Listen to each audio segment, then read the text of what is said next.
Hello, I started constructing the lightning rods in the roof of my house, and I've removed the wall here, and I've gotten in the wall cavity where the wires are.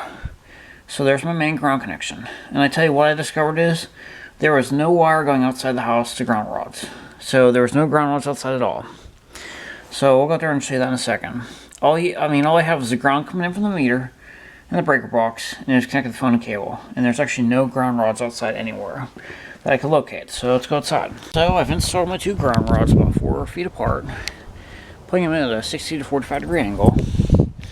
I put my acorn nuts on there ready, and I have that ready to be joined with the bonded on the lightning rods up there. So you can see that comes on here, connects there, comes on the ground rods, and I have it doubled up to make sure you go so good connection.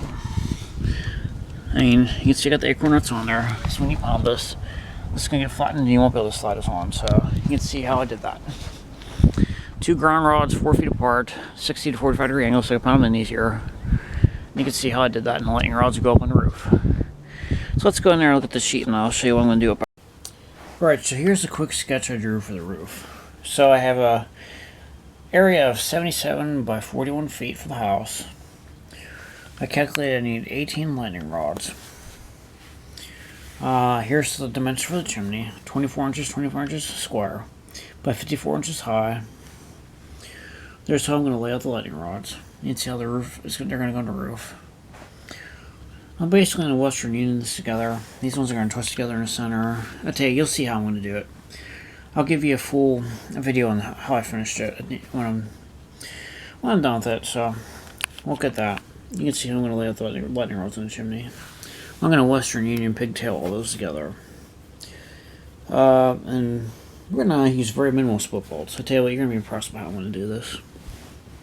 You can see on my calculation, 77, 41 feet, 54 inches for the chimney, and you can see I calculated all the length of wire, and my total length of wire I'm going to need is 1017.5 feet of wire. And that's for around the house, grounding all the utilities and the stuff on the roof. And I have about 2,500 feet of wire on hand, so I think we got plenty to do it. You can see my basic calculations.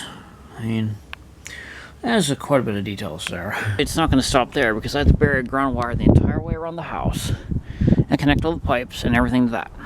So basically I need to put a ground wire under there the whole way around, and I need to get all those pipes connected. I only need a ground wire the whole way around here. And basically got a water spigot here, water pipes there. We got a gas pipe coming out that needs grounded. We've got the air conditioner that needs grounded. I have to double check all these outlets out here too. Satellite dishes need grounded. Everything out here is going to need to be connected to ground wire. I have to bury ground wire the whole way around. So that way if we ever do take a lightning strike, it safely gets dissipated to earth.